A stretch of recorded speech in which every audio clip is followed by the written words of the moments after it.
Ça, j'ai essayé de ramasser mon courage, je regardais le monde autour de moi, mais finalement, c'est ça que j'ai fait. J'ai fermé mon laptop, j'ai fait la moitié de l'examen. J'ai donné les papiers au prof, puis je suis sorti.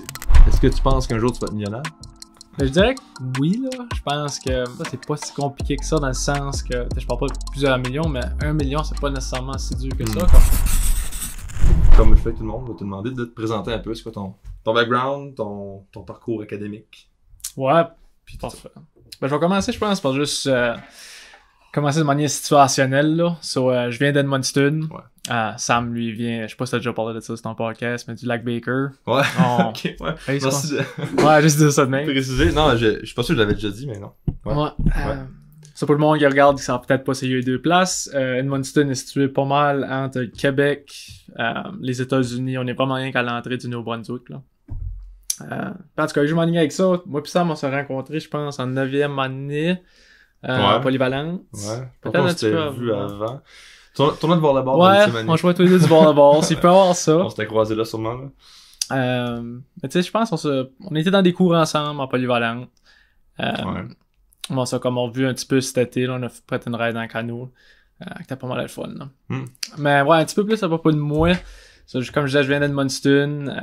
Ma mère est française, mon père est américain. Française de France. Non. Ok. Non. Francophone. J'aurais dû juste dire comme t'es Brayonne. Ça, c'est le monde Ok, de notre ouais, coin. ouais. Francophone. Ouais, francophone. J'ai eu une enfance pas mal normale. J'ai un frère, une sœur. Partir, je pense, je dirais du secondaire. J'étais pas trop sûr et je m'enlignais. J'ai été comme engineering. Je trouvais que ça matchait un petit peu mes atouts, là. Qu'est-ce que j'avais remarqué pendant mon temps au secondaire. À UNB, hein? Ouais, ça là, j'étais à UNB, c'est ça, à Fredericton. On était une bonne gang de chums qui rendu ça le fun. Mais c'est ça, je pense, après comme 2 ans, puis moi pis ça, on en a déjà parlé, là, que j'ai réalisé que c'était peut-être pas pour moi, je savais pas comme... Ouais. Ça se posait être une période qui est comme... Tu te développes comme personne à plein. Puis oui, je développais, mais mon côté social, puis les interactions que j'avais avec les gens, je trouve que ça s'en venait à pire, si ça fait du sens, parce que c'était vraiment juste technique, là. Qu'est-ce que ça veut dire? Comme tu passes vraiment un gros de temps, c'est gros... C'est de la physique, des maths, c'est vraiment plus du stuff vraiment technique. Il y avait pas de cours... Ben bref, vraiment, il y a pas de cours qui étaient dans mes intérêts. Comme j'haïssais pas ça, comme la maths pis les sciences pour le challenge, mais on dirait qu'après, tu sais, j'ai fait ça 2 ans et demi, là, j'étais comme tanné, là. Je trouvais que je travaillais pas des sujets que j'aime comme l'histoire, la politique, la communication. Tu sais, pas gros de public speaking non plus, là. T'étais-tu bon à l'école? Ouais, quand même, là. Mm-hmm. Je dirais... C'est quoi ta moyenne, vrai? Ça devait être... Comme en travers de la polyvalente, ça devait jouer entre 92 95. Ouais. So, Est-ce que le fait que t'avais des bonnes notes, t'as eu une influence dans les sciences? Ah, 100%. Ouais. Est-ce que cette influence-là vient de l'extérieur ou de l'intérieur? L'extérieur. De Ouais. qui? L'école, les parents. Surtout, je pense, dans notre coin, pis c'est pas... Tu sais, c'est une petite place, là. Mais je pense qu'il y a un manque de... Ça se dit pas en français de l'exposition, là. En anglais, c'est de l'exposure. Exposure, ouais. Exposition, Exposition, je sais pas. c'est ça. Ouais. On va dire que c'est ça. Mais ouais, il y a un manque un petit peu des différentes opportunités, pis on dirait que c'est tout le temps les sciences qui sont poussées, qui est pas une méchante affaire non plus, là. Je pense que je suis vraiment quelqu'un qui crée que ça prend une base générale pour la plupart du monde. C'est une bonne affaire d'être, tu sais, quand c'est calé dans les sciences, mais fin de la journée, je pense que je m'aurais écouté, j'aurais été comme d'un domaine relié à la business du début. Ouais. Pis c'est ça que j'ai transitionné dedans une fois que j'ai réalisé que l'ingénierie c'était pas pour moi, là. Ouais, j'ai été finalement en administration. J'ai fait une couple de stages que tu sais, je recommande à tout le monde quand t'es à l'uni, là, comme c'est ça. Si t'es pas dans un domaine comme calé en sciences, tu vas vouloir pogner de l'expérience sur le marché du travail, là, pour apprendre à te connaître, qu'est-ce que t'aimes, pis tout. Tu fais sûr que t'es dans la bonne voie, là. Puis là, c'est quoi qui a fait en sorte que t'as compris que t'étais pas à bonne place? Juste le fait que je m'emmenais comme... Tu sais, je faisais quand même des bonnes notes. Tu sais, c'était un cours qui était tough, mais ça allait bien, là. Comme, tu sais, je passais mes cours, puis... je m'emmenais juste de plus en plus malheureux. Puis tout, qu'est-ce qu'il y avait d'autre dans ma vie allait bien. Puis le monde, le tour de moi, il me le disait comme... Tu sais, tu devrais juste lâcher, ça fait un bout que t'aimes pas ça, mais j'étais un petit peu hard-headed, là. Pourquoi? Ma fierté. Je trouvais ma fierté, c'était sa ligne, so. Ouais. Jusqu'à temps que je réalise que... C'est quand j'ai décidé que comme... Pis ça, c'est quand même de quoi de drôle, pis là, j'aurais parlé de là, pis le monde va enjoyer ça, là. Ça, comment j'ai lâché? Ça, c'était session d'examen direct avant Noël. Je rentre pour le test, tout le monde est stressé. C'était un cours de thermodynamie, le deuxième. OK? Puis, non, pas de stress. Alright. Ça, je commence le test. Ça fait peut-être une demi-heure. Je fais la moitié du test. Puis je commence quasiment comme d'une vue. Je commence à regarder l'horloge. Je regarde mon test, je regarde l'horloge. Puis on dirait que ça me fait cela comme sort du site. Comme t'aimes pas ça, c'est pas fait pour toi. Tu t'arrangeras plus tard, faut ça. Ça, j'essaie de ramasser mon courage, je regardais le monde autour de moi. Mais finalement, ça, j'ai fait. J'ai fermé mon laptop, j'ai fait la moitié de l'examen. J'ai donné les papiers au prof, puis je suis sorti. Tu sais, c'était drôle parce que quand je parlais avec le monde de mon cours après, les autres pensaient, hey, Crime Phil a étudié, il était après, il a fait ça dans une demi-heure, l'examen de 2 heures, là, tu sais. Mais non, je suis fait à moitié. Mais, on dirait que je le savais direct dans le moment, quand j'ai sorti du cours, de la salle. Ouais, la salle de gymnase qu'on était dedans, que j'avais fait la bonne décision. Je savais pas ce que j'allais faire après, mais on dirait que c'était comme un gros poids de soulevé dans mes épaules, puis on dirait je savais que je m'en allais dans une bonne direction. Là. Nice. Ouais. Nice. C'est vraiment intéressant, ça. Fait que, juste comme, en même temps, ça s'est fait tranquillement, t'as comme... T'étais ok, j'étais pas bien, puis là tu gardais à cause de ton ego ou ta fierté, ou tu fais pas te décevoir parce que tu t'étais dit ça. Je vais le faire, tu sais. Comment ça quoi tu le finis là? Ouais. Tu penses-tu que ça, cette phrase-là, tu sais, on finit ce qu'on commence, là, tu sais, on entend ça beaucoup, là, si tu commences de quoi, finis-le, fais-le à 100%, tu penses-tu que c'est positif ou plus négatif? Est-ce que c'est... Vas-y, ouais. Bonne question, ouais. À la plupart des cas, je pense que c'est positif, là. Je pense vraiment que... T'sais, c'est bon d'avoir des challenges, puis passer à travers, puis pas lâcher, même des fois quand c'est vraiment dur mentalement. Mais une limite à tout, hein. C'est comme après un bout, là, si tu vois que ça s'améliore pas, c'est important de s'écouter soi-même. Tu sais, des affaires qu'on n'aime pas, qu'on trouve difficiles, mais on sait qu'on devrait continuer. Mais des fois, dans ce scénario, comme que je viens d'expliquer, c'était, comme tu as dit, c'est vraiment avec mon ego qui parle là à ce point-là. Là. En dedans de moi, je savais que j'allais pas finir ingénieur, mettons, là. Fait que, mettons, si je paraphrase ou je résume, là, si c'est motivé par l'ego, c'est peut-être un signe que c'est pas pour toi ou tu devrais peut-être arrêter le projet que tu t'es embarqué dedans. Ouais. Mais si c'est motivé, mais si t'es dans la même situation, mettons, t'aimes pas ça pis tu trouves ça dur, mais t'es motivé parce que tu penses que, j'imagine, c'est important ou tu penses que au long terme ça va payer pis c'est ça. Tu vois le bénéfice à long terme, là peut-être que c'est bon de suck it up pis comme continuer. C'est ça. Ouais, c'est bonne manière de mettre ça, je pense, que t'as expliqué. C'est vraiment, c'est quoi le driver en arrière de pourquoi tu continues, là. Ouais. Puis là, aujourd'hui, j'imagine que tu regrettes pas? Non, vraiment pas. À partir de là, mes stages, c'est juste donner une idée, tu sais, des parcours universitaires, ça peut être différent pour tout le monde, là. Si jamais il y a du monde plus jeune qui écoute. Tu sais, quand j'étais en administration, j'ai vraiment comme tombé en amour assez drôle avec la comptabilité, quand j'avais vraiment un cours de ça. Peut-être c'est mon côté ingénieur un peu qui comme aimait la structure de ça. Mais là, j'ai fait un stage en comptabilité. Réalisé, c'était pas pour moi. Après ça, j'ai eu un stage en marketing plus, un petit peu de vente. Là, je m'enlignais plus dans la bonne direction. Puis là, mon 3e stage, c'était vraiment cool. La vente puis du marketing. Ça là, ça a comme vraiment solidifié. J'avais plus le côté vente. OK. So, c'est là que j'ai décidé que, OK, je drop ma majeure à comptabilité. J'ai gradué le plus vite possible avec un bac général en administration. Fait que t'as droppé comptabilité même si t'avais tombé en amour avec ça? Ouais. Fait que t'aimais encore plus la vente que t'aimais la comptabilité? Ben, c'est que j'aimais... Encore là, c'est pour ça que quand le monde parle des études, je suis comme... Faut pas que tu vois ça à cause du programme. Ça dérange pas si c'est un programme. Pense à qu'est-ce que tu fais, mec, tu sortes.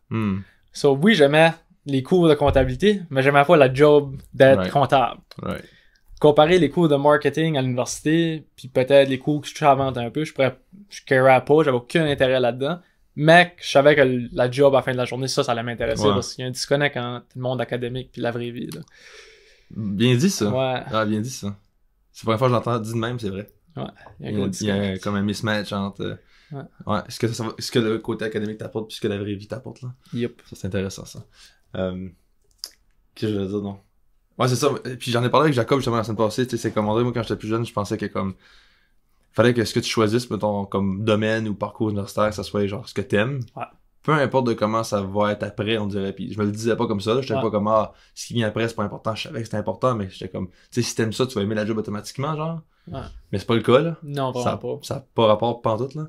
Puis même, le cours que tu fais, ça veut pas nécessairement non plus dicter, ça dépend des programmes, ça va pas nécessairement dicter la job que tu vas faire après non plus. Ouais. Mais si t'as un plan clair, puis tu sais que la job après, c'est ça que tu vas faire, ben. Ouais, puis surtout dans cette comme tu dis, je pense que c'est plus important que jamais parce que les coûts universitaires arrêtent pas de monter. Tu sais, le coût de la vie, premièrement, c'est faut aller en dehors. Puis après ça, juste les coûts d'aller à l'université. Que c'est pas juste de quoi je fais, que tu peux juste faire comme aléatoire, puis dire comme ok, j'aime mon cours, puis je figurerai après, parce que pas. C'est un investissement. Tu sais, ils ont dit ça à l'école, c'est un investissement, mais ben, vois ça comme un investissement réel. Comme c'est quoi ton return on investment à la fin de ça. Dis-toi pas juste parce que tu vas aux études que c'est un investissement. Faut vraiment avoir un outcome, un plan dans ta tête, que ça vaut à peine, puis ça va rapporter. Parce que c'est pas tous les investissements qui vont rapporter. Si on prend un investissement financier, tu peux mettre l'argent dans, je sais pas, Tesla, genre, puis la Tesla crash. Ça, c'est un exemple plus positif-négatif, là, mais je pense que ça revient même si, mettons, tu dis, ok, je vais faire un cours en, mettons, j'aime l'art. Ouais. C'est l'art, je pense, c'est le meilleur exemple. Là, tu vas en art, puis là, tu vas là-dedans, t'es comme, ok, y a personne qui veut m'engager.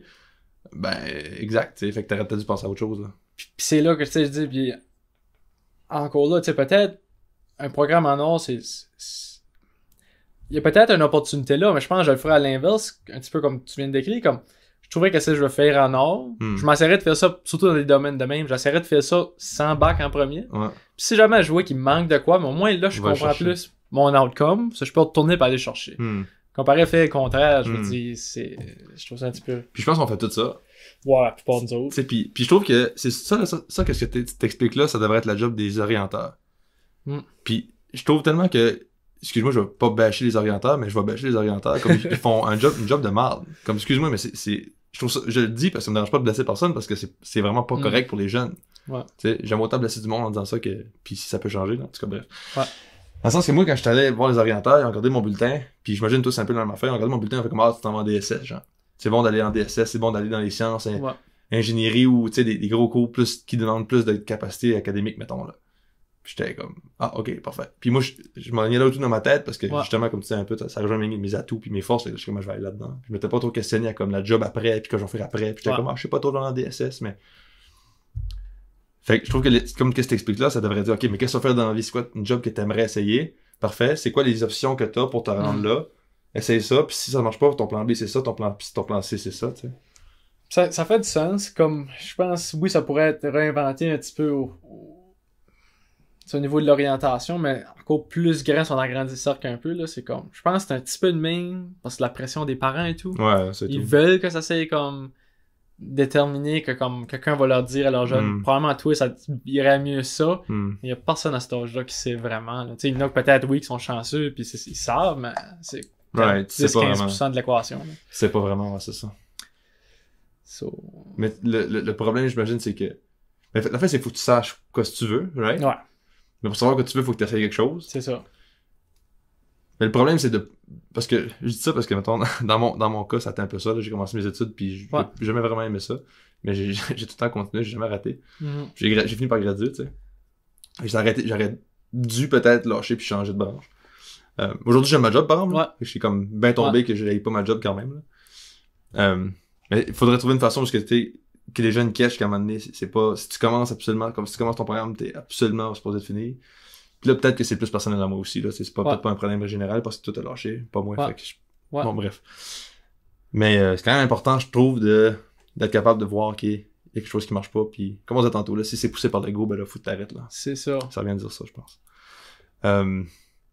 Continue, là, ton parcours après ça, Cela, juste pour mettre en contexte, parce qu'on va parler un petit peu, tu sais, je pense que dans notre plan, on a parlé de ça, parler un petit peu de la vente, là, parce que c'est ça le domaine que je suis dedans. En graduant, j'ai été, c'était une job de vente, comme de cold calling, genre. Ils appellent ça souvent, c'est comme Sales Development Representative. En graduant d'admin, ouais, en graduant d'admin. C'était à travers des connexions que j'avais faites dans un de mes stages. C'est tout du cold outreach, là. Ça, c'est vraiment, le monde ne sont pas nécessairement intéressés ou savent qui ce que t'es. Fait que basically, que t'appelles ou tu rejoins quelqu'un qui a aucune idée de qui ce que t'es. Puis... C'est ça. C'est le mot-clé qu'on essaie, tu essaies de builder de la pipeline. La pipeline, c'est comme, si tu vois un cycle de vente, il y a plusieurs étapes là-dedans, puis la pipeline, c'est au début. On essaie de créer des opportunités. J'ai fait ça à peu près 6-7 mois. C'est comme, tu sais, n'importe qui commence sa carrière, j'ai remarqué un petit peu comme, tu sais, j'ai appris de mon expérience engineering. Je trouvais, premièrement, c'était une position super difficile, là. C'était le début, tu sais, dans le monde d'avant, c'est pas facile, ce rôle-là. Mais en tout cas, je m'en vais avec ça, c'est que j'ai remarqué et tout que, ok, c'est peut-être pas l'organisation pour moi, parce que, tu sais, comme je disais, même feeling que j'avais un petit peu en génie.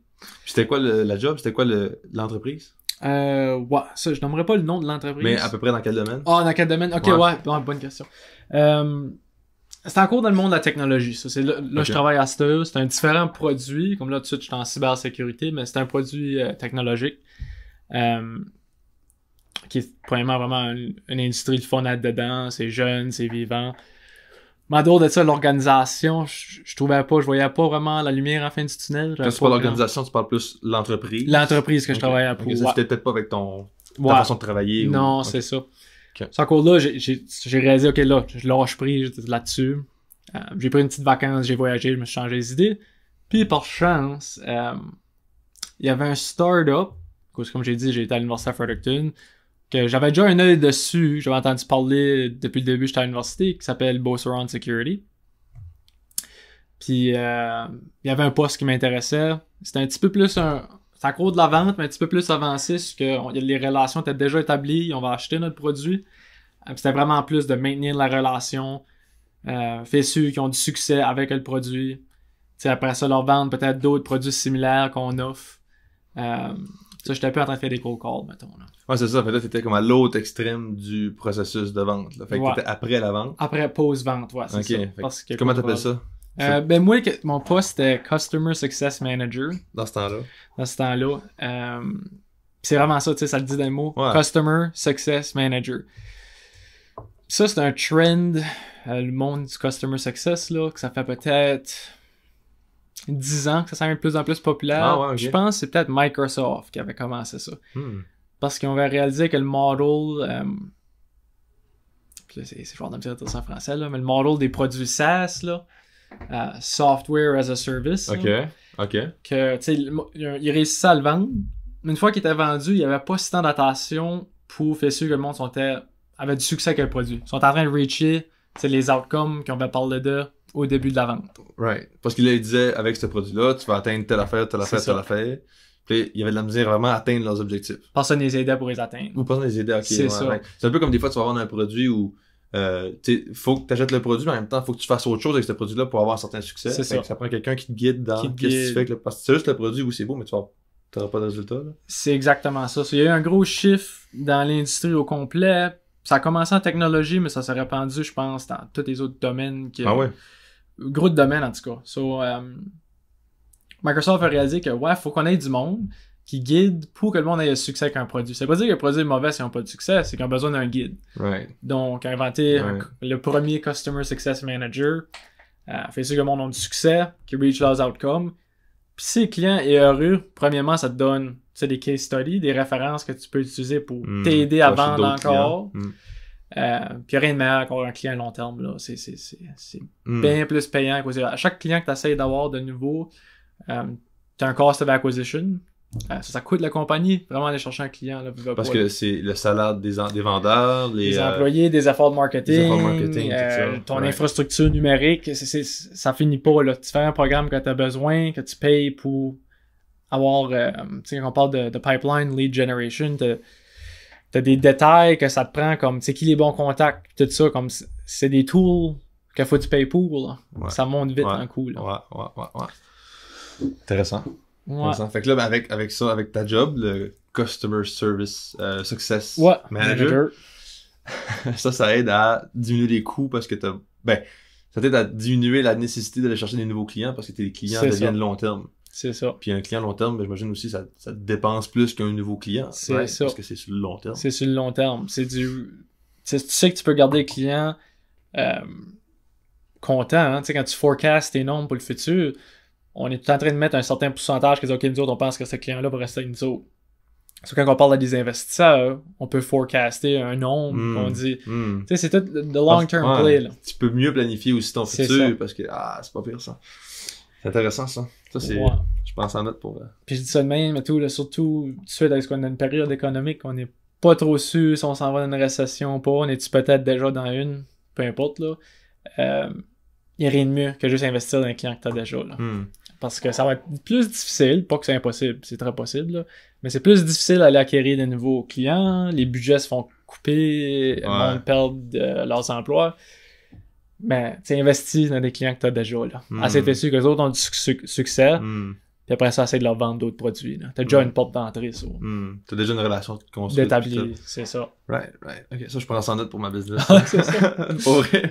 Puis ça me fait penser à de quoi qu'on entend en business, là, que j'ai entendu à travers les branches, que tu sais, c'est 80% de tes clients font 20% de ton revenu, puis 20% de tes clients font 80% de ton revenu, là. C'est ça. Ça fait penser un peu à ça, parce que c'est tes clients long terme qui font ton 80% de revenu, tu sais. Ouais. Ok. Ça, c'est une petite parenthèse, ça fait du sens. C'est un bon point, ça. Alright, fait que là, tu travailles là comme, justement, Customer Success Manager. C'est ça. Là, aujourd'hui, t'es plus ce travail-là. Non. À moins que t'aies autre chose à dire sur cette non, c'est pas mal ça, j'allais dire, ce sujet-là. Puis là, à travers de ça, j'ai eu... I guess, tu sais, j'ai été à cette compagnie-là, tout de suite, ça fait 2 ans. J'ai eu 2 autres postes à travers de ce temps-là. So, I guess, après ça, j'ai devenu... À travers nos clients chaque semaine, tu sais, nos plus gros clients, d'habitude, on avait peut-être un meeting une fois par semaine, fait sûr qu'on avait du progrès. Vraiment, j'agissais comme un strategic advisor. Donc, j'ai appris gros à propos de notre produit. Puis ça, c'est, rapidement, strategic advisor. Comme quelqu'un qui fait partie, tu sais, ok, so I guess, c'est une bonne question. Quand tu as une relation avec un client, tu as plusieurs niveaux, là, que là, je m'en rappelle pas exactement un niveau, comme de quelle sorte de relation que tu as. Tu sais, tu as des relations juste transactionnelles. Là, tu en as une dans le milieu que je m'en rappelle pas du nom. Mais après ça, le dernier level que tu fais, c'est un strategic partnership. Parce qu'il y a plus de communication, plus de trust. Ils vont peut-être te laisser savoir qu'est-ce qu'ils travaillent à l'intérieur de leur compagnie. Peut-être share toi de l'information tu sais, qu'ils partagent pas à n'importe qui. Confidentiel. Puis t'es là pour leur guider, leur aider, puis être une autre personne qui peuvent relyer dessus, qui est en dehors de leur compagnie. Donc ça, c'est le dernier stage que chaque personne va établir avec leur client. Là. Ouais, puis je trouve que ça fait vraiment du sens parce que je me dis, mettons, là, moi je relate avec ma compagnie de vidéo, là, tu sais, mettons, ça pourrait être quelqu'un qui se lance une petite moyenne entreprise, puis il va faire du marketing, puis là, ben, moi je m'occupe quasiment de leur marketing en disant, ok, ben là, telle vidéo va sortir là, mais elle est tel moment, ou mettre de l'emphase, mettre tant d'argent dans ta publicité, ou tu sais, je pourrais comme prendre ce rôle-là, fait que ça fait, là, cette relation-là, c'est plus ce que tu expliques, là. Ouais, c'est exactement ça, là. C'est vraiment le plus haut niveau du sport, quand l'autre personne, il y a vraiment un gros niveau de trust entre les deux bords, puis il ne peut être plus nécessairement juste comme encore une fois, je m'excuse, j'ai pas de mot français. Comme il va être plus juste comme un vendor. Quelqu'un qui vend un produit ou un service, là. T'es un petit peu plus que ça, là. C'est ça, les relations que tu veux établir. Puis là, ça c'était comme t'as rendu ta job dans ce moment-là. Puis là, tu sais que t'avais plus de... Ouais, en faisant ça, j'ai appris gros à propos de notre produit, l'industrie qu'on est dedans, les problèmes qu'on arrange pour nos clients. Ça m'a amené à... J'ai eu beaucoup d'expertise plus technique. Encore, je pense, mon background d'engineering que j'ai eu m'a aidé là-dedans. J'ai vraiment appris le produit vraiment vite. Ils m'ont donné un nouveau titre. J'étais comme Customer Solutions Architect. Ça veut dire quand c'était le temps de faire une démonstration de notre produit à des clients potentiels, peut-être plus au niveau technique. C'est là que j'étais rentré pour parler du produit, comment, justement, le succès, comment le réussir avec le produit. Donc, c'était vraiment plus comme un subject matter expert, là. Avec ça, je travaillais un petit peu avec d'autres partenaires aussi, là. Quand je parle des partenaires, là, c'est... Oui, ça de même. Ça coûte beaucoup. Quand je parlais de cost of acquisition d'un client, un des gros coûts, c'est développer une équipe de vente, qui est pas de quoi de facile, parce que souvent, disons, t'es un vendor, quelqu'un qui vend un produit, t'as peut-être pas plein de relations d'établis dans peu importe la géographie que tu veux. Là. Si tu focuses sur le Canada, aux États-Unis. Donc, une des manières d'aider avec ça pour avoir plus de reach, c'est d'utiliser des compagnies qui ont déjà des relations d'établis. S'ils ont déjà des clients qui achètent d'eux autres, ça peut être du monde qui dans mon domaine qui revendent du hardware, ils vendent d'autres sortes de services, peut-être similaires aux nôtres ou même de nos compétiteurs, mais avoir un partnership avec eux autres, est-ce qu'ils revendent notre produit. Donc là, c'est moins difficile de trainer quelqu'un qui a déjà une équipe de vente. Donc, c'est ça qu'on appelle des partnerships. Quand j'étais Solutions Architect, je passais gros de temps à premièrement montrer à nos partners comment faire une démonstration du produit, comment avoir du succès. Donc, c'était vraiment quasiment une partie de ta vente, puis l'autre partie, je dirais, c'était vraiment quasiment être un enseignant. Là. C'est de l'éducation. Puis... Parce que t'avais déjà ces partners-là, t'avais pas besoin de trouver des partners. Là. C'est comme des partners que t'avais déjà. Puis les autres, mettons, ils disaient, OK, ben là, cette semaine ou ce mois-ci, on a vendu... on a vendu à telle personne, peu importe. Puis là, on a certains problèmes. On a le produit, ça, on comprend pas exactement cette partie-là. On va demander à Phil, c'est quoi ce que lui peut nous dire pour que quand on va le revendre, ça va être plus facile. C'est exactement ça. Là. Ça ressemble à ça. Puis, tu sais, une autre situation pas mal similaire à ce que tu viens de décrire, c'est peut-être que là, ils ont eu une opportunité qui est vraiment d'un gros size. C'est un deal qui peut avoir gros d'argent. Mais les autres, ils comprennent notre produit, mais ils vont jamais aussi tant le comprendre que nous autres le comprennent. Right.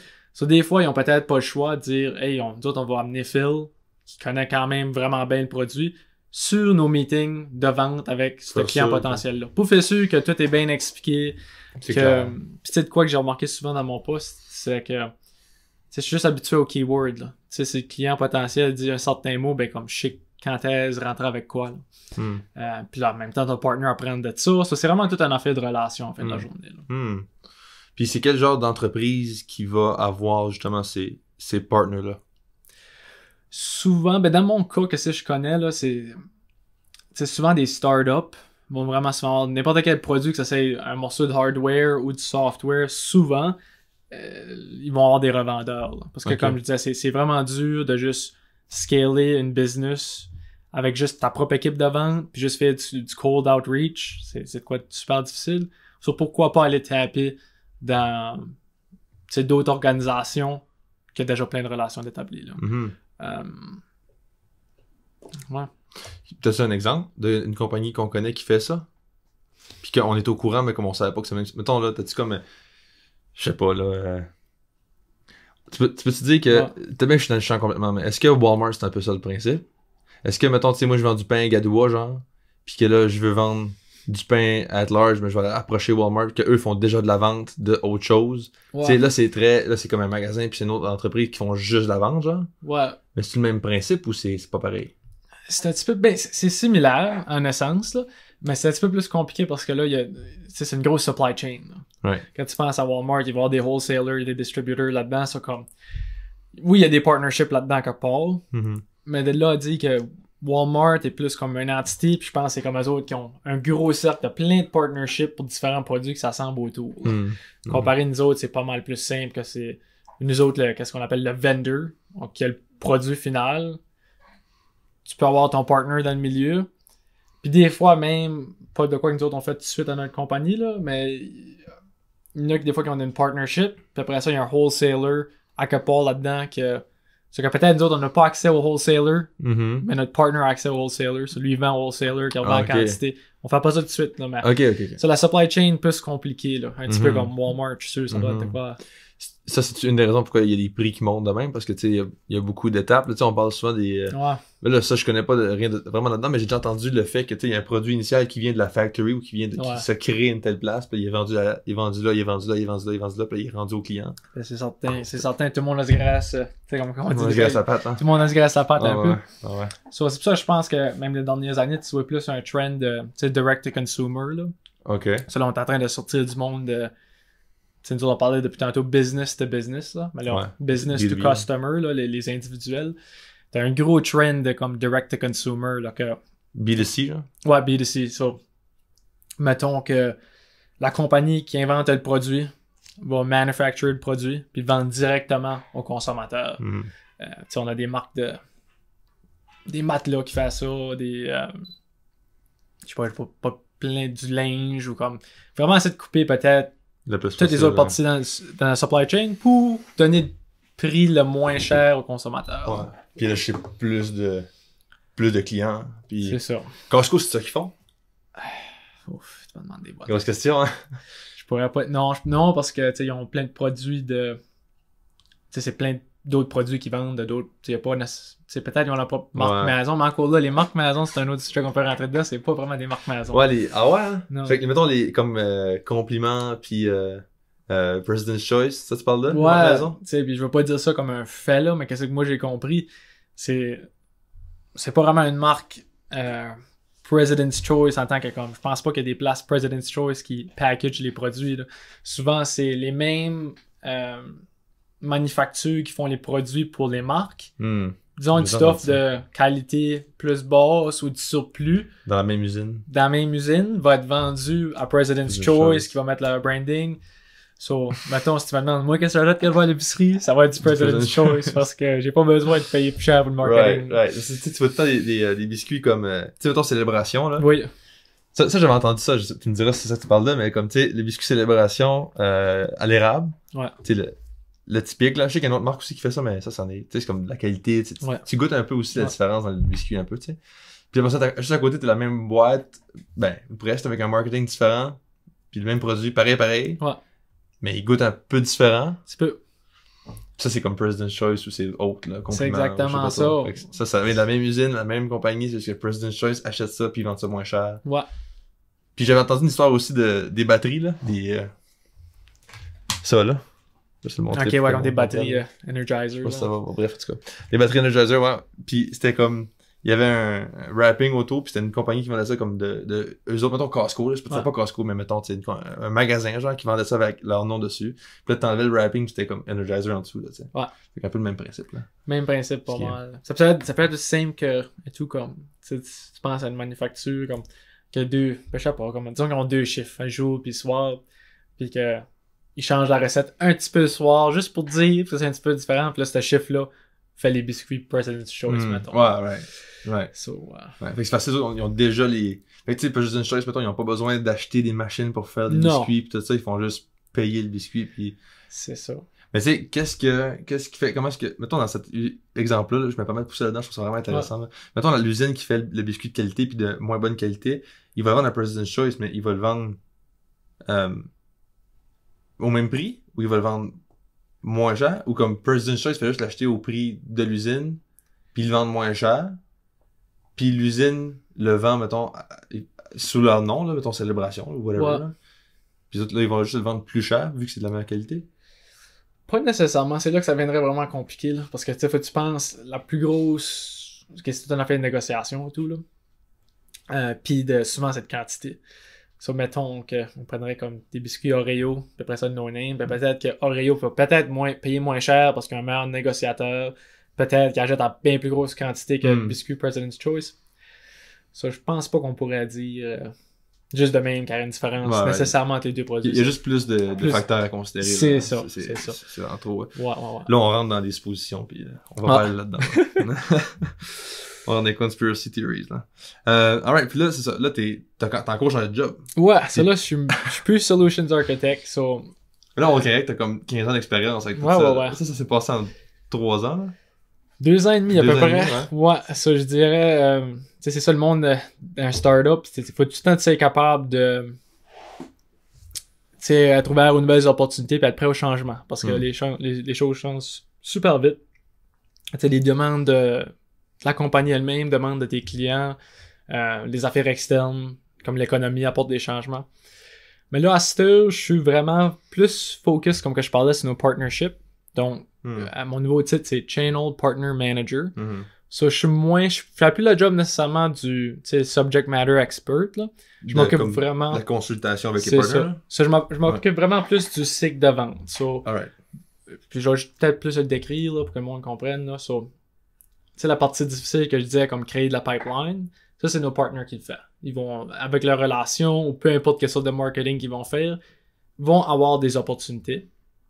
Dépendamment de la relation, peut-être qu'ils m'incluent du début dans le sales cycle ou peu importe de ce que d'autres sont confortables à m'inclure.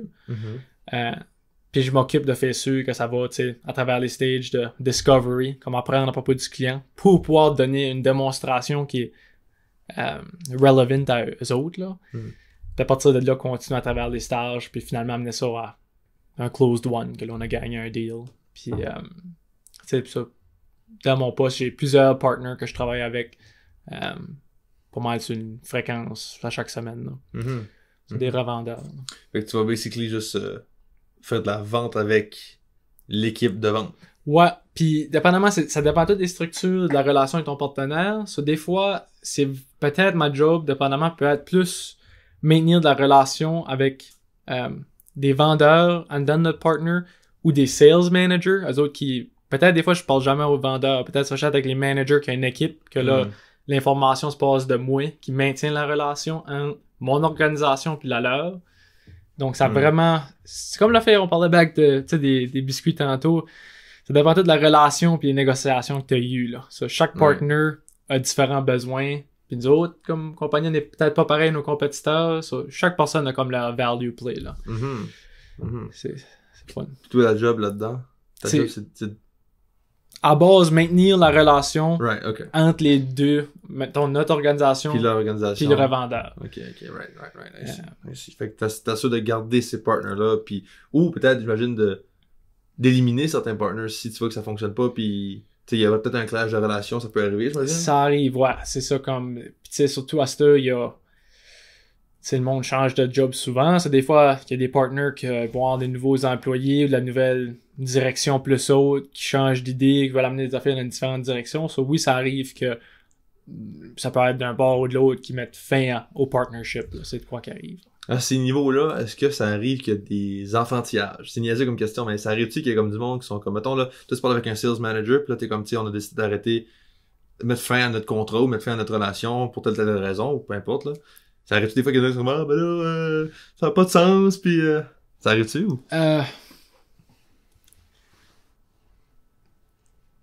Je pense que je suis mieux de pas parler de ça. Parce que je pense qu'on va regarder ça là pour ça, mais... J'ai ma réponse. Tu peux deviner un peu, ouais. J'ai ma réponse. Mais je dirais comme n'importe quoi. Il y a de l'enfantillage un petit peu partout en société. Parce que il y en a moins en business. Mais ça existe, là. Si ta réponse était non, t'aurais juste dit, ah non, ça arrive pas. Ouais. Fait que je comprends. Intéressant, ça. Ouais. Intéressant, parce que non, moi, je m'imagine tout le temps, tu sais, comme, quand t'es professionnel, puis quand tu montes dans la hiérarchie du monde professionnel, si je peux dire ça de même, là, c'est très vague, là, comme expression, mais, tu sais, t'as beau, ou tu vas bénéficier à être beaucoup plus mature, puis comprendre, puis tu sais, rien prendre personnel, puis comprendre que des fois, en tout cas, bref. C'est pour ça que je trouve ça intéressant. Est-ce que ton titre qui change tout le temps, c'est, tu considères que tu montes dans la hiérarchie ou que c'est au même niveau? Je dirais que, mettons, ma première promotion, ça aurait été, comme dans le mot ça dit une promotion, je dirais mon dernier move, ça aurait été pas mal au même niveau, c'est juste que là, j'ai plus de upside. So là, je suis back à commission. Quand j'étais comme plus subject matter expert, comme je disais, solutions architect, tu sais, j'avais un salaire fixe, c'était un petit peu plus haut. Là, je vais baisser un peu, mais j'ai plein plus de potentiel au niveau, que ça, je suis vendeur, ça, je fais de la commission. C'est même pas, la vente, c'est un domaine que, il y a gros d'upside tout le temps, là. Ça, c'est, peu importe avec la compagnie, l'industrie, c'est pas mal plus toi qui contrôle comment l'argent t'amène en fin de la journée. Ouais, c'est ça. Ben, à cause de la commission. C'est ça, commission. Tu fais de l'argent en compagnie, ben, toi et tout, tu vas en faire. C'est-tu motivant, la commission? Oui, très. Très? Ouais. C'est-tu... Parce que... moi, je travaillais au gym avant. Je travaillais dans une SLS Plus, puis j'avais de la commission. Je savais pas que je faisais de la vente. OK. On me l'a jamais dit. On m'a juste dit, t'étais à l'accueil pis ça. Moi, je travaillais à l'accueil, mais j'étais entraîneur personnel, mais je travaillais à l'accueil aussi pour remplir mes heures puis pour faire plus d'argent, tout simplement, tu sais. Puis mais j'avais une commission sur chaque fois que les gens achetaient comme un programme d'exercice ou autre, tu sais. Mais moi, je voyais ça comme, tu sais, bon, ça donne s'ils achètent, ils achètent, tu sais. J'avais pas catché, moi, là, que comme je pouvais juste me forcer. Mais c'est vrai qu'on avait pas beaucoup d'achalandage, fait que c'était comme dur d'aller chercher plus de salaire avec ça. Anyway, parce que moi, je trouvais que ça me motivait pas tant. Ouais, je voyais pas ça. J'étais comme, ben, écoute, c'est pas grave. Je sais pas pourquoi, mais qu'est-ce qui te motive là-dedans? Ben, tu sais, c'est évident comme question, mais genre, tu fais plus d'argent. Ouais. Mais en dehors de l'argent et tout, l'argent, ça donne une grosse, mais je pense que c'est important d'être un vendeur éthique, là. Ça, c'est vrai. T'es pas là pour pousser un produit sur quelqu'un qui n'a pas besoin, là. Ouais. So, c'est vraiment, tu sais, en dehors de l'argent, c'est amener le monde à travers un processus, qui est le processus de vente, puis à chaque fois faire du progrès avec eux autres, puis à la fin de la journée, savoir que tu vas leur aider à arranger un problème. Ben, quand t'arrives à la fin que t'as fini ton chapitre, est-ce que toi, que là, d'habitude, c'est disons, une fois que j'ai formé le deal, quelqu'un d'autre va prendre la relation à partir de là. Juste la base, comme il y a une satisfaction qui vient même sans penser à l'argent. T'as amené de quoi du début à la fin, là. Ouais, right. Il y a un closure, un sentiment de closure. Il y a un closure. Right.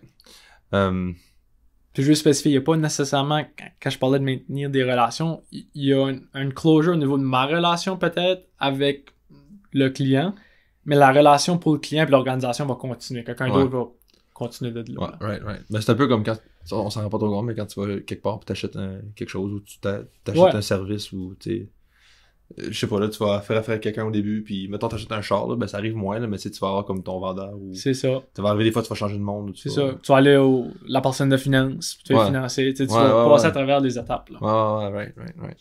Je parlais de hiérarchie tantôt, là. Ça, on avait déjà parlé un petit peu de hiérarchie pis ça, mais tu penses quoi, juste, je veux dire ça plus vague de même, on va préciser peut-être, là, mais qu'est-ce que tu penses de la hiérarchie? Juste en général, la hiérarchie. Ouais. Je pense que c'est un petit peu essentiel, parce que pourquoi tu dis un petit peu essentiel? Parce que quand c'est essentiel ou ça l'est pas? Je pense que t'as mal dit un peu. C'est essentiel. Non, mais je veux dire, je veux pas pointer out que tu l'as mal dit. Il y a sûrement une raison pourquoi t'as dit un petit peu. Ouais, parce que je sais que c'est quand même un sujet, la hiérarchie en général, que le monde... C'est controversé, right? C'est controversé, là. C'est pour ça que je pense que je l'ai dit un petit peu, parce que vraiment, c'est essentiel. Puis c'est ça que je pensais, mais je veux te dire. Parce que, c'est essentiel. À la fin de la journée, qu'on l'aime ou qu'on l'aime pas, je pense que on est un petit peu des animaux.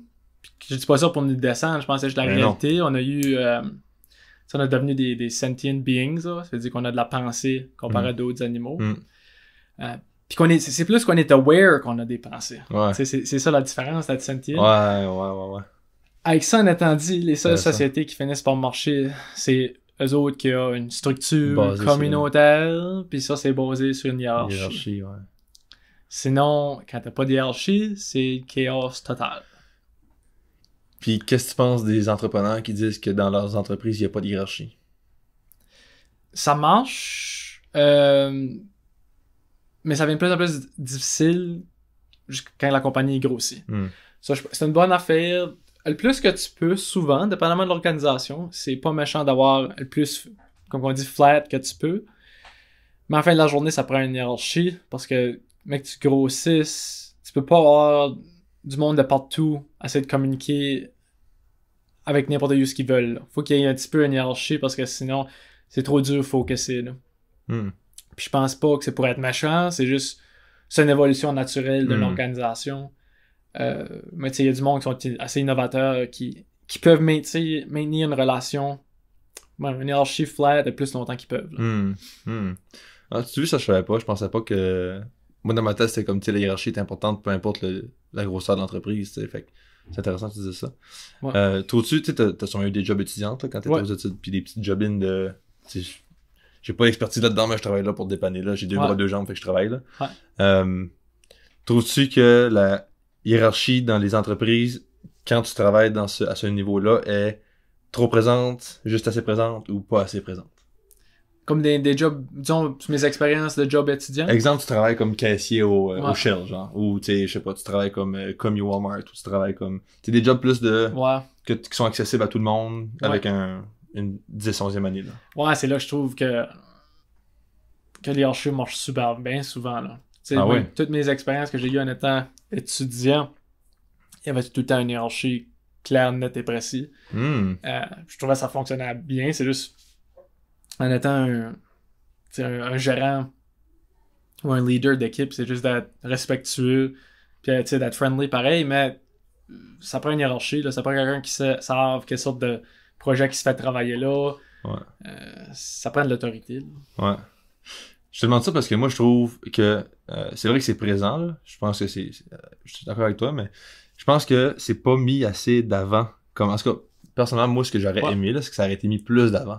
Parce que moi je suis quelqu'un qui est drivé beaucoup par la hiérarchie, puis je trouve ça motivant de dire comme ok, aujourd'hui je suis là, puis peut-être dans 2 ans je vais être rendu là, puis après ça je vais être rendu là, tu sais, c'est comme ok, je comprends. Mais c'est pas le même angle que toi t'avais pris, Mettons, moi, dans mes jobs étudiants, je trouvais pas que on me montrait que j'avais la possibilité de monter dans la hiérarchie, mettons. Il y avait une hiérarchie claire, j'avais un boss, j'avais un gars en dessous de lui, au-dessus de lui, puis je la voyais, la hiérarchie, mais j'étais comme...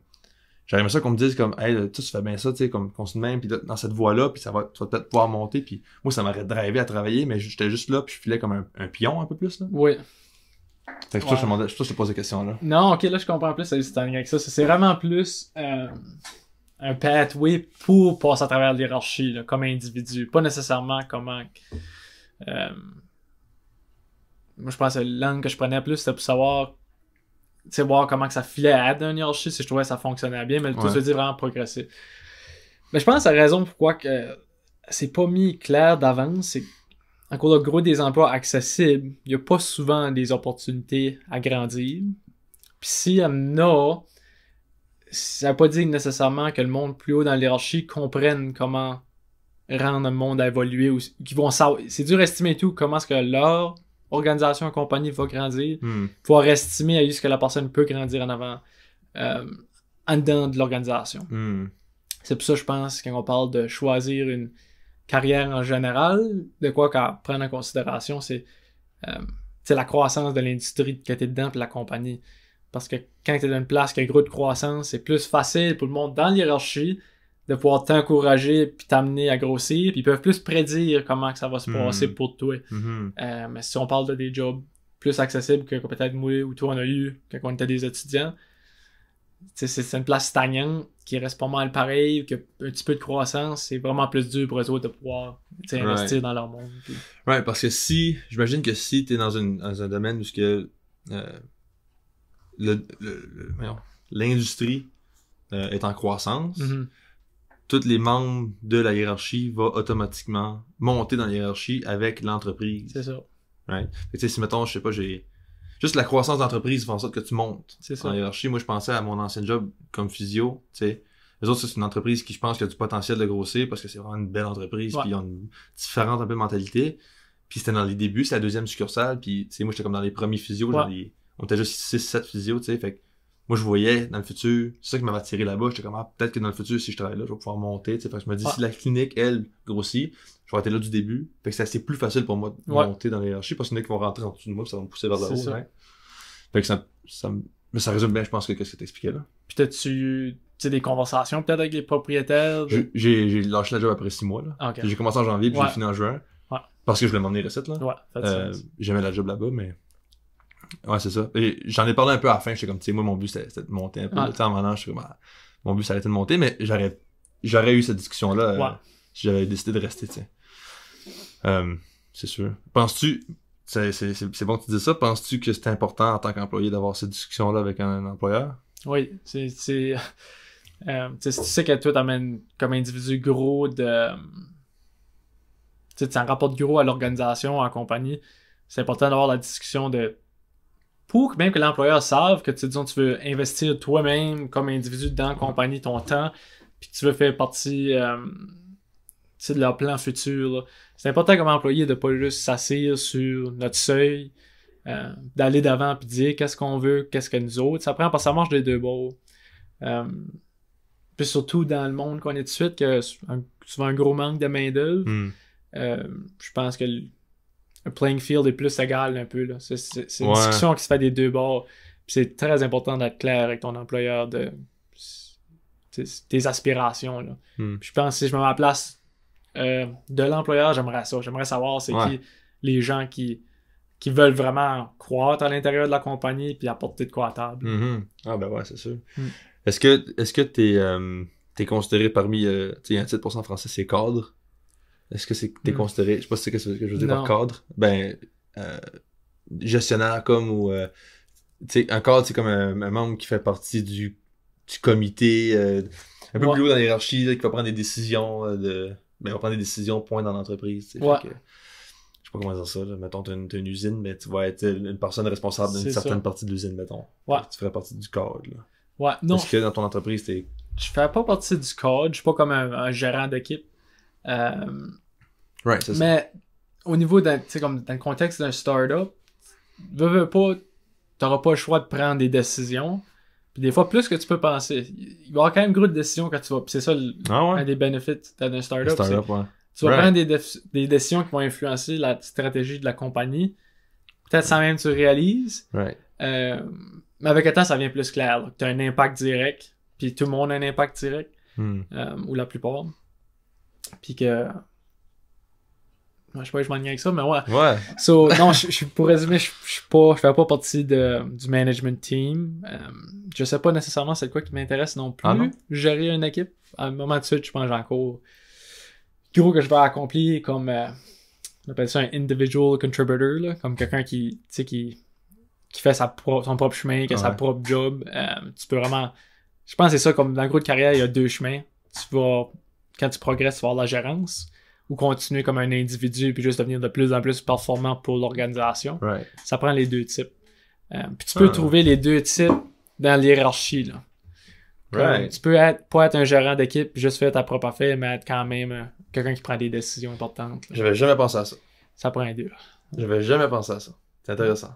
Parce que moi, dans ma tête, là, quand tu montes dans la hiérarchie d'une entreprise, c'est direct dans la gestion. Tu sais, il y avait aucun autre Là, tu dis ça, c'est comme, ah oui, ça fait du sens parce que ça explique pourquoi il y a du monde qui vont travailler longtemps à des places, puis qui vont rester dans le même poste ou à peu près, puis qui vont être comme satisfaits avec ça ou comme, tu sais, moi je me dis, mais tu sais, ça fait 20 ans que tu fais ça, tu te sens pas comme non accompli ou tu sais, mais au contraire, non, t'es rendu vraiment bon, puis à la limite, tu fais, j'imagine, du mentorat avec les plus jeunes ou tu sais, t'as un peu ce rôle-là de vétéran ou... C'est ça.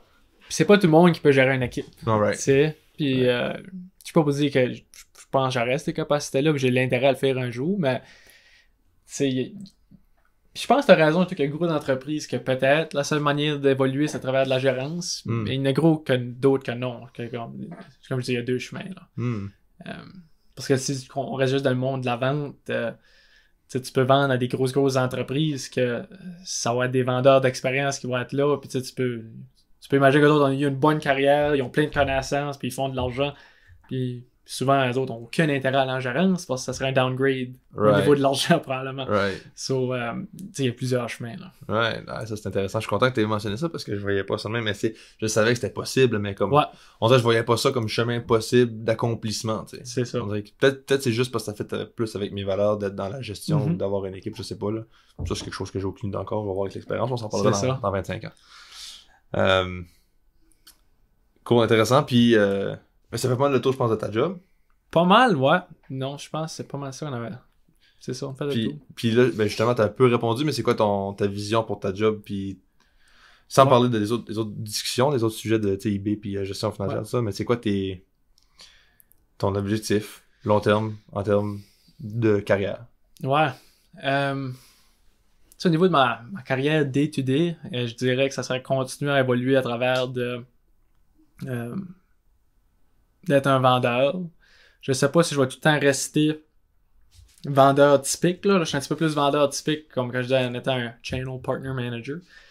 Mais si je serais pour dévier un peu, je retournerais peut-être dans le côté expert. J'aimerais vraiment ça être plus sur le côté technique. Mais peu importe, je pense que j'ai de la croissance que je peux faire en dedans de moi-même pour devenir meilleur en meilleur, puis avancer ma carrière d'avant dans cette direction-là. Ça peut-être un jour être comme le terme serait comme un enterprise seller, là. Quelqu'un qui vend aux plus grosses organisations, puis c'est vraiment un processus complexe de vente. Là. Je pense que c'est là que j'aimerais me rendre. Dans combien de temps? C'est dur à dire. Ça peut se faire plus vite qu'on pense, mais mettons, je peux me donner une timeline, peut-être dans 5 ans, j'aimerais être rendu là. Puis, si on se fie au principe de psychologie humaine de base, rendu là, tu vas vouloir autre chose? Ah, c'est certain. C'est quoi tu vas vouloir? Qu'est-ce que tu penses? Ouais. Mais idéalement, à ce point-là, je pense que mon next step, c'est drôle, ce serait plus nécessairement si tant relié avec une carrière typique. Là. J'aimerais avoir eu peut-être d'autres investissements ou avoir placé mon argent à d'autres places que peut-être c'est au niveau financier que ça m'amène de l'argent ou que ça c'est investir dans mon bonheur et tout, que peut-être j'ai moins besoin de travailler fort, puis que ça me donne back du temps pour basically faire des activités que je veux. Là.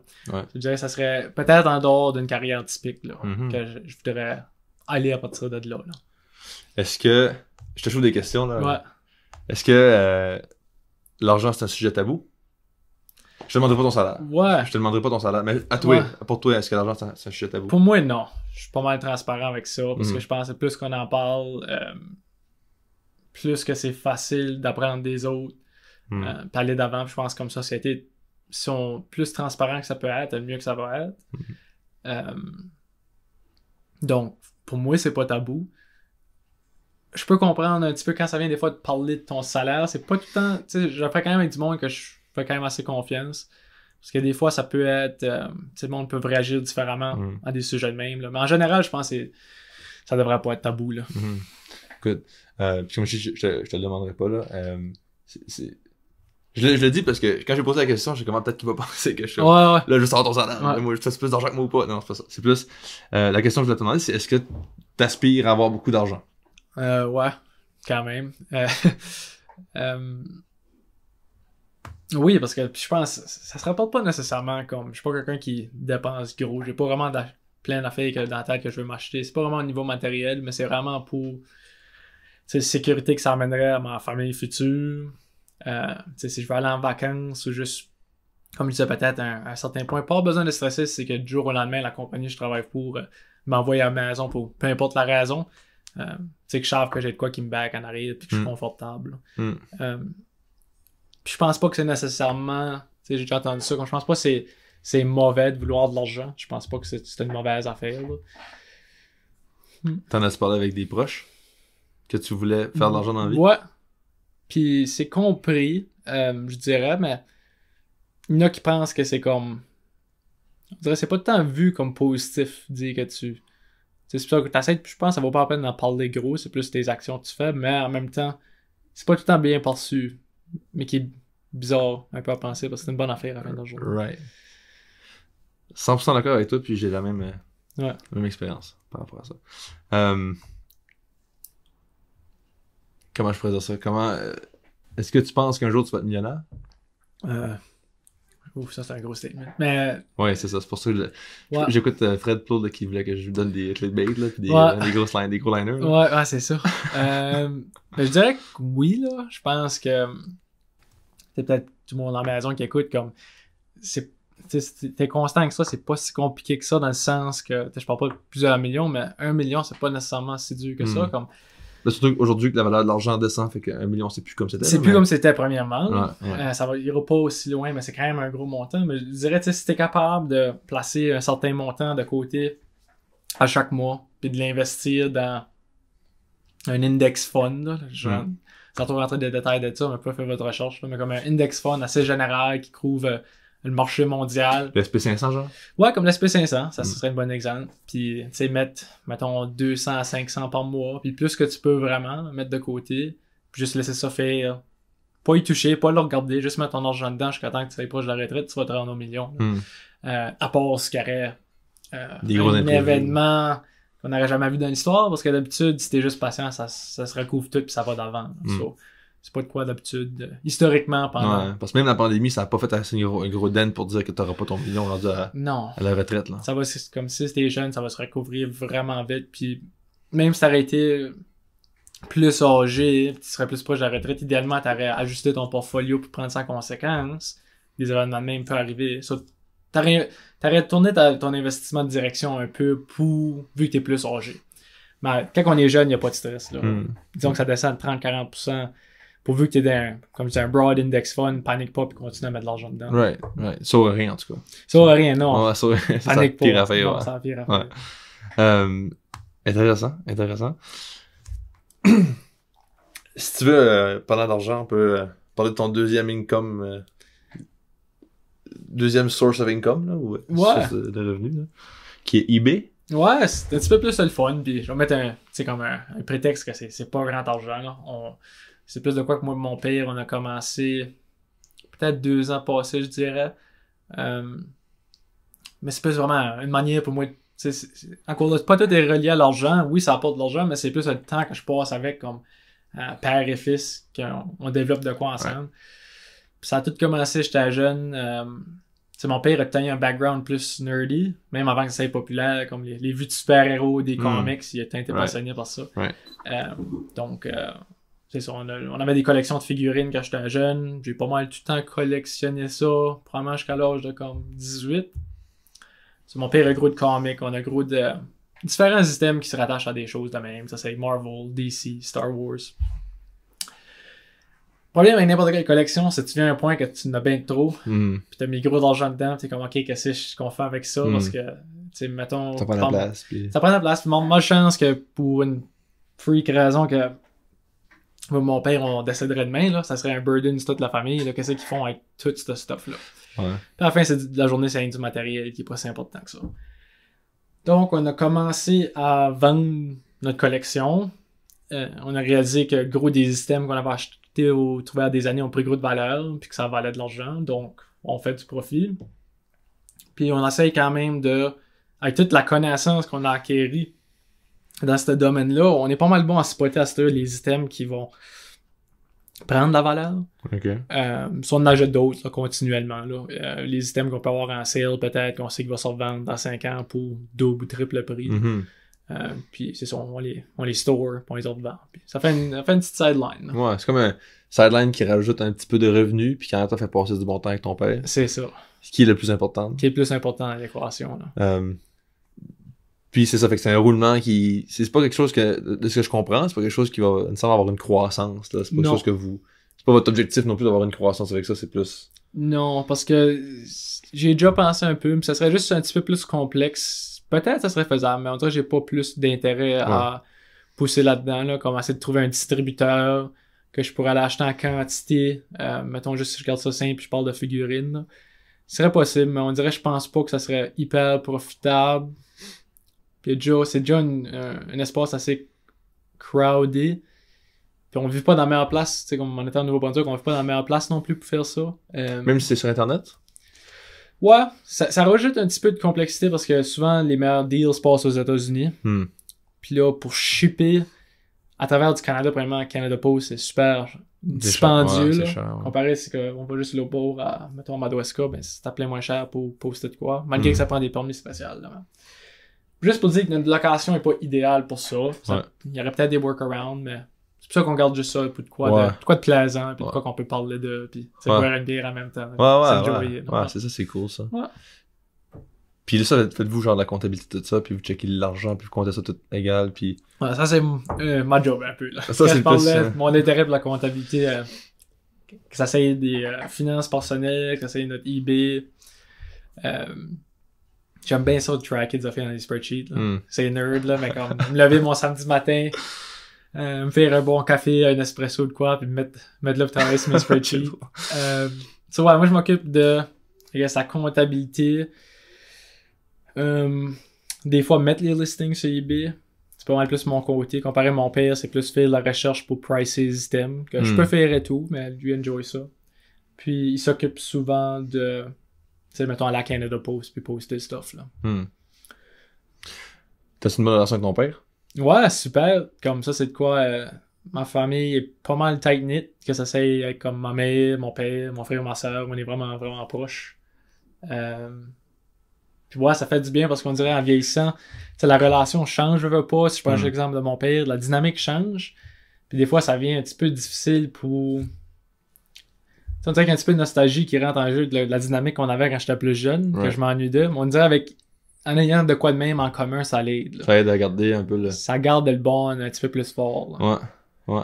C'est important quand même d'avoir quelque chose qui te garde aller aussi avec tes proches. Hein. Ouais, c'est ça. Puis je pense que c'est de quoi que mon père fait vraiment bien, là, comme il essaye tout le temps de, ça c'est avec n'importe quel des enfants, avoir de quoi en commun qu'eux autres qui peuvent, même en vieillissant, qui vont garder en commun. Là. Fait que même si, tu dirais que ton père, il va dériver un peu de ses propres intérêts, puis favoriser vos intérêts?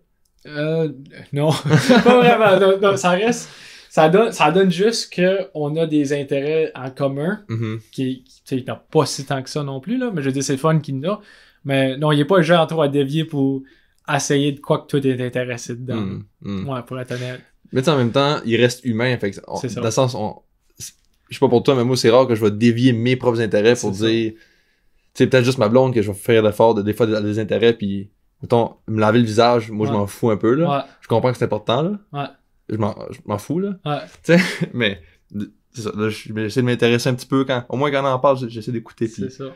Même si je pourrais faire plus d'efforts, I guess, mais tu sais, autre que cette personne-là, c'est rare que je vais, genre, dévier mes intérêts, fait que je me dis juste, mon point, c'est que je comprends que ton père, même si t'es son fils, ça reste que c'est pas tout le temps trippant de changer tes intérêts pour quelqu'un, tu sais. Non, c'est complètement humain, là, comme tu disais, puis je pense on vient plus en plus de même en vieillissant et tout, là. Tu sais pas mal qu'est-ce que t'aimes après un bout, puis qu'est-ce qui t'intéressera. Ça change plus, là.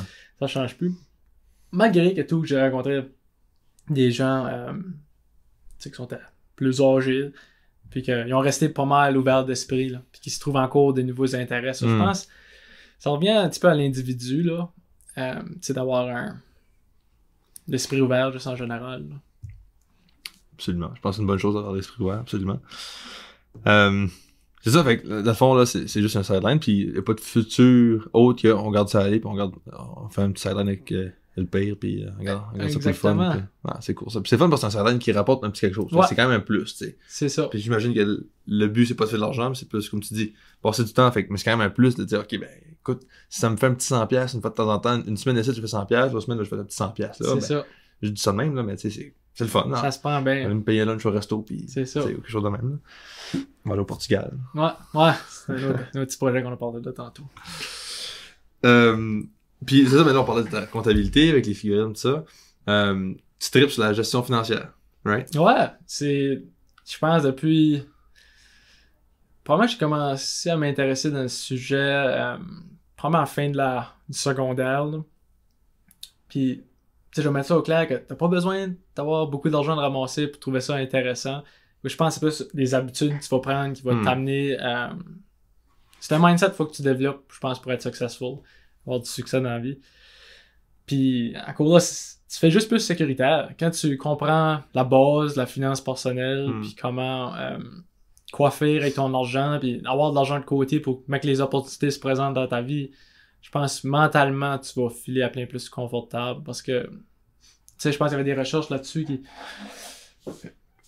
Le monde qui ont plus d'argent en général, il y a un certain montant là, puis ça doit changer à ce que le coût de la vie monte en flèche là. Mais quand j'avais vu la recherche, j'étais comme à partir de tu fais comme 80 000 US, à partir de là, ça change pas vraiment ta qualité de vie drastiquement. Comparé en bas de ça, t'as bien plus de chances de mourir jeune si t'as pas gros d'argent. Parce que stress financier, c'est un des plus gros stress que le monde a en général. Puis stress en général, je suis pas docteur là, ça j'en parlerai pas longtemps, mais ça release du cortisol. Cortisol, c'est comme un flight or response, genre d'hormone, ça c'est pas bon d'avoir ça long terme. C'est correct des short bursts de cortisol. C'est quelqu'un qui est vraiment, disons, un exécutif d'une grosse compagnie, peut avoir des short stints pour agir. Mais long terme, c'est pas un individu qui a du cortisol qui se fait releaser constamment. Donc, c'est une autre bonne raison de regarder la base de la finance personnelle, c'est pour ton mental, peut-être même pour ta santé. C'est pas une méchante affaire à comprendre. J'aimerais que tu nous expliques un peu plus le processus au niveau biochimique là, du cortisol, puis l'effet qu'il y a sur les organes puis la santé en général. Ouais, je pense que c'est là que ça va s'arrêter. C'est pas le domaine de... mes cours de bio, là. Ouf. Ouais, non, mais... Passer par la peau des fesses. Ah oui, c'est vrai? Non. Ben, j'ai dit... mes notes, t'as correct, mais je dis pour... les comme intérêts. Je dormais, l'intérêt. Point de vue intérêt, vraiment. Point de vue intérêt, je dormais à travers bio. les cours. Puis... T'aurais pas été physiothérapeute dans la vie, là? Ah, jamais. Puis y'a rien qui... Tu sais... Anne Mobitoué, là. Juste Anne Mobitoué, là. Y'a personne qui écoute ça. Y'a rien qui me fait que je trouve plus plate que comme... Tu sais, on parlait d'intérêt que le monde t'apporte. Quand ça tourne dans la biologie, comme des affaires de même, là, comme... J'ai envie de tourner dans l'autre direction, là. Qu'est-ce que je trouve nice, là, de la bio, là? Ben, c'est pour ça que j'étais en physio, je suis physio et tout, là. C'est le point de vue mécanique, là. Tu sais, comme l'engineering, puis moi, j'avais un cours de biomécanique. Le prof était à chier, mais le cours était vraiment intéressant, tu sais, fait que, tu sais, les bras de levier, puis le moment de force, tout ça, c'est ça partout dans ton corps, tu sais. T'as des muscles, t'as un tendon qui t'attache ici, qui va tirer sur ton os pour que ça fasse ça. Si le tendon t'attaché là, ben, ça serait bien plus facile, mais ça marche pas parce que, tu peux pas avoir un tendon qui fait de même, ça serait fait que, tu sais, tout ça, c'est comme, faut tout t'apprendre ça, là. Mais ça, on s'entend, c'est un cours sur 6 ans d'études, là. 6 ans et demi d'études, là. Puis c'est ça, mais c'est ça mon day-to-day, par exemple. Fait que ça, c'est ça que je trouve nice, la physio, versus, mettons, la médecine, que c'est plus comme, c'est des molécules de ci, de ça, de tu sais pas trop, Là, c'est tout le temps logique, mais ça devient tellement poussé à un moment donné que c'est quasiment subjectif, là. C'est quasiment comme une théorie, là, de, ça va faire ça, puis tu peux pas vraiment prédire qu'est-ce que c'est. Fait que ça, cette partie-là, moi, j'adore moins, puis c'est pour ça que je suis pas là-dedans aussi, là, tu sais. Ça, t'aimes plus le côté concret, physique, logique, ça s'explique, là. Physique, ouais. Mettons les cours de physique, moi, je trippelle. Ouais, c'est ça. Physique, c'est the best. Ouais. Puis bio, ben, c'est comme, tu vois un peu le lien avec ça, tu sais. Le système musculo-squelettique, c'est la bio puis la physique ensemble. Ouais. Puis un peu de chimie, mais tu sais, mais ça fait juste du sens de, tu sais, si tu veux avoir moins de force sur telle partie du corps ou moins de tension sur tel tissu, ben là, tu vas faire changer un peu telle position, tu sais, bref, fait faut que tu vois ça en 3D, puis moi, j'ai beaucoup ça, là, je suis capable de voir petite parenthèse, je parlais avec un de mes chums physio, qui est physio aujourd'hui, là, puis on parlait de notre capacité à voir en 3D, là, puis d'imaginer, là, puis moi, j'ai quand même ça, là, de ce que je comprends. Moi, je pensais que tout le monde était de même, mais lui, on parlait, puis il était comme, moi, je vois pas les ligaments, je vois pas les tendons, je vois pas les os, puis moi, je suis comme, ben, moi, j'ai dans ma tête, comme je sais où ça passe, puis je comprends le glissement de tout, puis c'est facile pour moi, tu sais, fait que c'est pour ça que j'étais plus comme aligné là-dedans, tu sais. C'est drôle que tu dis ça, je vais peut-être dévier le sujet un peu, mais ça se rattache à ça. J'ai commencé dans les derniers 6 mois, c'est du Brazilian Jiu-Jitsu. Oui, je m'enligne avec ça, c'est on a un physiothérapeute qui est un de nos coachs. Ouais, je sais qui. Puis il est coach, à ça? Ben, il est comme, tu sais, on a comme 2 purple belt. Pas un qui est, lui, il est blue belt. OK. So, il donne gros de classe des sessions que c'est lui qui run. Puis, tu vois que lui, il pense en 3D, là. Ouais. Comme moi, c'est 100% sûr que c'est le même qui voit ça, parce qu'on dirait, il voit une move, comme il regarde une vidéo, puis on dirait qu'il l'a catché tout de suite, là. Parce que lui, il a pu tout simuler dans sa tête. Ouais. Puis là, il arrive, puis il les réplique comme plus nul monde. So, lui, c'est clair qu'il voit ça de manière 3-dimensionnelle. En plus, il est physio, puis quand t'es en physio, puis t'enseignes à du monde à comment bouger, t'es capable de bouger ton corps, là, c'est fou. Parce que tu fais tous les exercices, tu fais tout d'une certaine façon, là, tu sais. Puis comme je vois ça avec les clients, la capacité, puis là, c'est pas pour me vanter, là, mais la capacité que j'ai à bouger mon corps dans certaines façons, là, comme je suis tellement conscient de tous les petits mouvements de chaque petite articulation, parce que je sais exactement comment c'est fait. Ça, c'est trippant, là. Puis ça, c'est quelque chose que j'ai dans genre toute ma vie, puis ça, je trouve ça fou, là. Comme j'ai une conscience corporelle hors de l'ordinaire, là. Parce que je l'ai, tu l'as travaillé, parmi les physios, c'est normal, là, mais je veux dire, dans la population générale, c'est juste insane, là. Comme je peux penser à toutes les petites articulations, puis comme voir comment ça bouge, puis c'est quoi ce qui glisse, puis c'est quoi ce qui... Bon, c'est sûr qu'il y a des choses que je sais pas, là, mais... C'est ça. Je trouve ça vraiment trippant de dire, OK, on fait telle affaire, puis... Mais c'est ça aussi, nous, on a des cours de ça aussi, là. C'est comme, OK, t'as regardé une vidéo, puis là, faut que t'analyses c'est quoi le glissement, c'est quoi le... Ah non, ouais. Fait que c'est vraiment intéressant. Ça, c'est la partie que j'aime le plus. T'as-tu un message à envoyer aux gens qui voudraient faire ce que tu fais dans la vie ou dans ton domaine, tu sais, si on parle de vente ou... Mettons un jeune qui a 17 ans, là, puis comment sais-tu finalement? J'irais peut-être pas ça. Je pense que c'est de mettre dans des positions, premièrement, comme... Ça retourne un petit peu au niveau de ton approche dans la vie. C'est, imagine-toi un outcome, tu sais, un résultat. Après ça, fais-toi un plan dans ta tête de comment tu vas te rendre. Ça n'a pas besoin d'être concret, mais mettons que tu dis, OK, moi, ça m'intéresse le monde de la vente ou dans l'industrie où je travaille, que ça c'est la technologie ou la cybersécurité. Rencontre du monde qui sont dans ces industries-là, dans ces domaines-là. Pose-leur des questions, essayer de comprendre c'est quoi leur day-to-day. Tu vas quand même comprendre assez vite, je pense, si tu mets ça en action pour de vrai. Premièrement, si c'est un fit pour toi. Encore là, c'est correct que ça ne l'est pas. Tu vas te faire un autre plan. Tu vas peut-être te trouver assez de quoi d'autre, faire une hypothèse. Moi, je pense que j'aimerais cet outcome-là. Tu vas essayer. Mais rencontrer des gens, puis après ça, trouver des vraies expériences de vie. Si tu penses aller en vente, peut-être tu peux te trouver un emploi que, comme tu disais, peut-être que tu travailles dans un gym puis tu vends des programmes, ou que peut-être tu vends des téléphones cellulaires. Comme, juste avoir de l'expérience de parler à toutes sortes de gens. Je pense que je peux expander là-dessus. Là. Je sais que si t'en as fait de mindset, hein, comme moi je pense. Ouais, je suis pas trop organisé dans mes. Mais juste, si tu vas aller en vente, apprends à parler avec toutes sortes de monde. C'est de base. Puis moi j'ai appris ça en travaillant au McDo. Par contre là, ça sonne banal, mais c'est un affaire de mindset. Tu peux aller travailler dans un McDo peut-être, puis être très négatif, puis pas sortir grand-chose de l'expérience. Ou tu peux y aller comme moi, puis mon frère, puis ma soeur qu'on était. On a tous été travailler au McDo. On a tous vraiment grandi à travers de cette expérience-là. Puis je pense, si je pourrais dire un emploi dans ma vie qui a changé mon parcours, ça aurait été travailler au McDo. Oui, hein? Parce que j'ai appris à gérer plein de situations, bonnes, mauvaises, différents gens, que c'était des affaires que j'utilise à cette heure, jour à jour. Sortir de ta comfort zone, trouver des role models, puis pas avoir peur d'essayer. Puis si ça marche pas, trouve de quoi. Ouais. 100% d'accord. Ça pourrait être pas plus en ligne avec mon mindset aussi. Ouais, 100%. T'as-tu des ressources ou des choses à donner, mettons? Surtout pour moi, là. OK. T'as-tu des choses, mettons, tu veux... par rapport à ton domaine plus, parce que c'est ce que tu connais, là, tu sais. Si on parle de vente, pas que la vente, ça m'intéresse tant que ça, là, mais... Ouais. En fait, je sais pas si ça m'intéresse vraiment, mais... Tu sais, des ressources ou des affaires qui sont accessibles ou...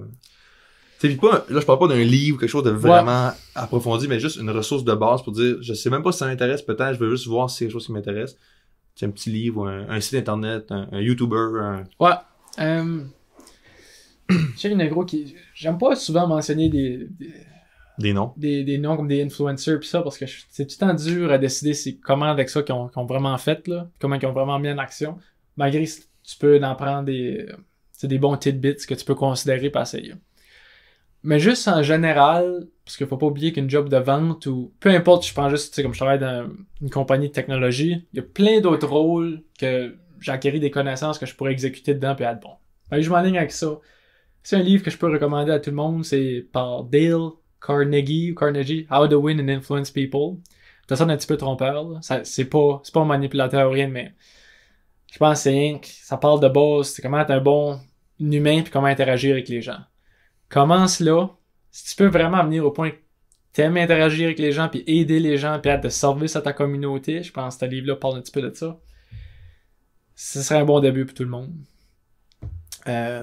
Puis si on change de sujet un peu, comme au niveau de la finance personnelle, ça je trouve que c'est vraiment pas si compliqué que ça. Le monde en peut, mais sur YouTube, tu peux trouver plein de gens, même canadiens, qui parlent du sujet. Puis c'est pas mal toutes des affaires de base, faut pas avoir peur. Là. So, je pense, dans n'importe quel sujet, si t'es vraiment intéressé, tu vas trouver des solutions. Mais définitivement, le livre que j'ai mentionné là, je pense, je le recommande à tout le monde.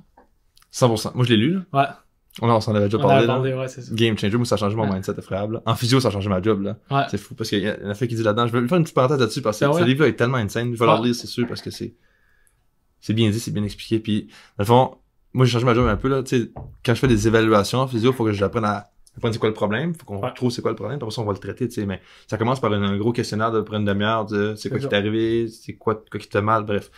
Puis j'ai commencé à passer plus de temps, parce que l'uni nous disent, mais des fois, il y a des patients que tu vas leur parler de, je sais pas, leur job pour savoir qu'est-ce qu'ils font dans la vie, puis ils vont se mettre à parler, puis là, faut que t'écoutes parce que, tu sais, le temps presse. Ouais. Puis avec l'expérience, j'ai pas beaucoup d'expérience, mais avec l'expérience que j'ai, je trouve que c'est pas vrai, puis on devrait faire le contraire. On devrait embarquer pour la relation thérapeutique, c'est très important, tu sais. Fait que j'ai commencé à faire ça depuis que j'ai lu ce livre-là un peu plus, puis mettons, on va parler de le job, puis tu vois que les yeux, là, comme ça s'illumine, puis ont eu des belles expériences, puis ils trouvent ça nice. Fait que je pose des questions, puis mon lien thérapeutique, là, il est comme 100 fois meilleur, puis j'ai plus de... Bref. Parce que ce que ça dit dans le livre, c'est de s'intéresser aux autres. C'est ça. Ça, c'est un des points qui était vraiment intéressant. J'en ai parlé dans un podcast et tout, là. Mais ça, j'ai appliqué ça en physio, puis ça fait une grosse différence. Fait que je suis 100% d'accord avec ce que tu dis pour le livre. Puis pour la gestion financière, qu'est-ce que tu fais si, parce que tu dis, si ça t'intéresse, tu vas trouver quelque chose, c'est sûr. Absolument. Tu sais, YouTube, il y a tout là-dessus. Qu'est-ce que tu fais si ça t'intéresse pas, mais tu sais que c'est important? Parce que moi, c'est un peu ça, la gestion financière, là. Ouais. Je le fais, puis je trouve ça satisfaisant. Mais ça m'intéresse pas autant que toi, je pense. Ouais. Qu'est-ce que je fais? Parce que je sais que c'est vraiment important, puis ça me prend ça, puis c'est très, très important. Qu'est-ce que je fais? Tu sais, je check quoi, Ouais, c'est comme je dis, quand je dis c'est pas compliqué, là, c'est vraiment pas, là. Ok, il faut juste que je check, puis ça, je vais faire comme, ok, c'est pas non, mais je peux le dire juste tout de suite, comme, c'est une ligne de 3, ça va être juste une coupelle de ligne, là. Ça va être comme, premièrement, fais-toi un coussin. Je veux dire, comme un petit montant que tu mets de côté, d'habitude, c'est, peut-être, mettons, commence par 3 mois. Tu sais, de dépenses que tu mets d'un compte, un high savings. Se trouve-toi un compte qui rapporte un petit peu plus d'intérêt. Encore là, Google Search away. Mets de l'argent là-dedans. Après, à partir de là, une fois que tu as ton fund, si jamais quoi de mal qui arrive, parce qu'on sait jamais dans la vie, t'as des surprises. À partir de là, paye tes dettes. Les dettes qui ont plus d'intérêt. Ça peut prendre des années, là. Ouais. Oui, mais c'est là, c'est peut-être une priorité, c'est peut-être pas facile si t'as une famille. Idéalement, c'est pas de mettre une mauvaise situation du début, mais même si t'en es, c'est être réaliste avec toi, dépendamment de tes priorités. Je veux-tu continuer mon style de vie, que je dépense comme que je fais là, puis je vais jamais faire de progrès, ou que je suis prêt à couper drastiquement, ou à essayer de faire plus d'argent pour me mettre dans une meilleure position. Donc, payer tes dettes, pas te mettre plus en dette. à partir de là, une fois que comme gros tes grosses dettes sont payées, ça serait juste, comme je disais, investir dans un index fund, une certaine période, pas le regarder, laisser faire son affaire. Puis je pense que ça se résume pas mal à ça. L'average person, c'est pas si compliqué. Ça, la plus grosse affaire, c'est utilise tes cartes de crédit d'une manière responsable. Puis tu sais, peut-être si tu sors des études, t'as déjà des études, va pas t'acheter un jour nu. Ouais. Ça fait de même. Je vise pas personne, je vise juste la grosse majorité des gens, c'est ça qu'ils font. Puis c'est pas une bonne décision. C'est le temps de ramasser de l'argent puis de mettre de l'avant. Tu commences de reculons quand tu fais ça. Alright, fait que... That's it. Ça va pas bien mes affaires d'abord, c'est pas pire. Ouais. J'essaie de suivre ça le plus possible, fait que ça me rassure. Merci d'avoir accepté de parler dans mon podcast. Ça a duré 1h20, je pense que c'est le plus long à date. Ok, pas pire. Ça fait naturellement, c'était pas... Ouais, non, c'est ça, c'était pas compliqué. Ouais. Ça a bien été, bon, quand même. Tu as autre chose à dire? Non, merci de nous avoir écoutés, ça a rendu jusqu'à ici. Là. Ouais, je sais pas s'il y a quelqu'un. On dit des fois, toutes les fois, il y a tant du monde qui se rend à la fin, là, parce que je sais pas c'est qui, là, mais certaines personnes qui s'écoutent jusqu'à la fin, puis je suis quand même grateful de ça. Fait qu'il y a sûrement quelqu'un qui écoute là live, fait que merci. Ah, c'est vrai, tu vois les metrics, toi. Ouais, moi je vois toutes les stats, pis ça. Ben cool, je peux t'enjoyer ça, peu importe qui c'est. Ouais. Peut-être qu'il a sorti un petit point positif, quelque chose de... C'est ça qu'on espère. C'est ça le but, hein.